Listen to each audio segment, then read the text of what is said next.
Hello learners, welcome back to my channel word seminar. आज का topic है common English idioms जो कि हम हिंदी में मुहावरे को कहते हैं। इंग्लिश में भी बहुत सारे मुहावरे हैं, ईडियम्स हैं, जिससे वेदर से रिलेटेड है, स्वीट्स से रिलेटेड है, बॉडी से रिलेटेड है, आँखों से रिलेटेड है। इसी तरह से बहुत सारे ईडियम्स हैं। ईडियम्स किसको कहते हैं? जैसे कि यहाँ पे आप देख रहे हैं दो वर्ड है, अगर आप पढ़ेंगे तो ये दो वर्ड अलग अलग मीनिंग बताते हैं। अब आप इन दोनों को अगर इकट्ठा पढ़ें तो इसका मीनिंग भी अलग होगा और एक्सप्रेशन भी अलग होगा। तो आज मैं आपको ईडियम्स बताऊंगी, ईडियम्स क्या है। और ये हम ईडियम्स अब जब भी हम बातचीत करते हैं किसी के साथ, हमारा कॉन्वर्सेशन होता है, तो हम ये ईडियम्स यूज़ करते हैं हमारे डे टू डे लाइफ में। आप सुने होंगे, ये बहुत ज़्यादा ही कॉमन है। हम जब भी बात करते हैं तो ये बहुत ही कॉमनली यूज़ होता है ये ईडियम सब। तो चलिए आज शुरू करते हैं। पहला है इन टच। इन टच का मीनिंग है इन कांटेक्ट और इन कम्युनिकेशन। जैसे कि अभी ये समर वेकेशन चल रहा है, तो हम समर वेकेशन से पहले अपने फ्रेंड्स के साथ फ़ोन नंबर एक्सचेंज करते हैं। तो हम लोग क्या बोलते हैं? Let's be in touch during summer vacation, or let's stay in touch during summer vacation, or let's be in touch after summer। तो ये क्या हो गया कि समर के बाद भी हम मिलेंगे, इन टच में रहेंगे, और समर में ये जो समर वेकेशन जो चल रहा है इसमें भी हम इन टच में रहेंगे। तो ये क्या है? इन कांटेक्ट या फिर इन कम्युनिकेशन, किसी के साथ जुड़े रहना, उसी को क्या बोलते हैं हम? In touch. देखिए एक्सप्रेशन जो है वो अलग हो रहा है, उसका मीनिंग जो है अलग हो रहा है, डिफरेंट मीनिंग जा रहा है, वर्ड के हिसाब से मीनिंग अलग है। अब नंबर 2 है better late than never. Better to arrive late than not to come at all. अब यहाँ पे मैं एक एग्जाम्पल दूंगी। मेरे घर पे मेरे कोई रिलेटिव का शादी होने वाला है, तो मैं क्या करूँगी, एक ड्रेस ऑर्डर करूँगी। तो वो ड्रेस ऑर्डर करने के टाइम पे मैं वो एक फंक्शन में, कोई इवेंट में लगाने के लिए वो ड्रेस ऑर्डर करूँगी, बट वो ड्रेस क्या होता है कि ऑन टाइम नहीं आता है। तो मैं क्या बोलूँगी? Better late than never. क्योंकि मेरा वो ड्रेस आया, मैं वो ड्रेस वो इवेंट में, वो फंक्शन में ना लगा के किसी और फंक्शन में लगाऊंगी। वो सोच के मैं क्या बोलूँगी? Better late than never. At least आया, वो सामान मेरा आया और मैं इसको पहनूंगी। तो क्या हो गया? Better to arrive late than not to come at all. ना आने से, ना होने से बढ़िया है कि कुछ हो जाए। तो इसमें सेंटेंस होगा the dress arrived after the event or a function, but better late than never. I will wear it to the next event or function.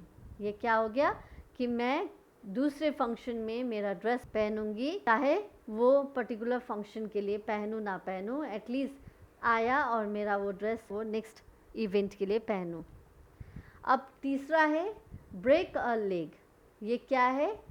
किसी को हम गुड लक विश करने के लिए ये ईडियम्स यूज़ करेंगे। इसमें क्या है? Break a leg, good luck. तो जैसे कि ये एग्ज़ाम्पल हो गया कि किसी को मैं विश कर रही हूँ इंटरव्यू के लिए या फिर एग्ज़ाम के लिए, तो यहाँ पे क्या मैं एक सेंटेंस बनाऊँगी? I hope you break a leg at your examination और जॉब इंटरव्यू। तो ये देखिए यहाँ पे मैं सेंटेंस में क्या बोली हूँ?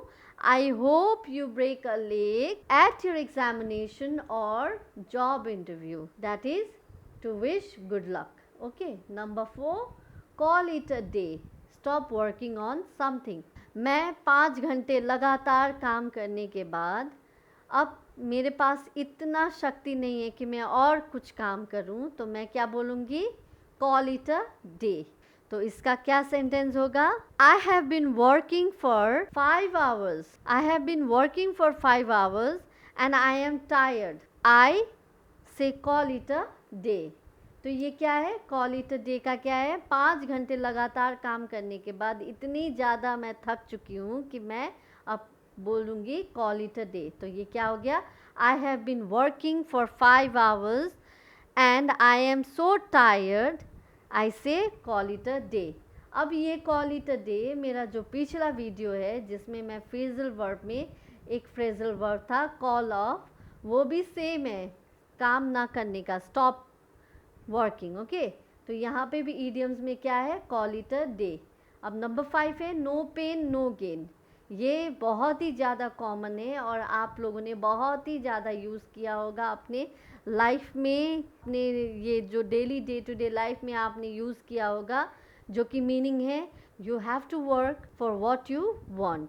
इसका मतलब क्या है, आपको कुछ पाने के लिए थोड़ा बहुत दर्द तो सहना पड़ता है. जैसे कि यहाँ एग्जाम्पल अगर देखें, बच्चे लोग क्या करते हैं एग्ज़ाम में, पढ़ाई एग्ज़ाम में फर्स्ट आने के लिए, टॉप आने के लिए क्या करते हैं, रात दिन पढ़ाई करते रहते हैं, मेहनत करते रहते हैं. क्यों?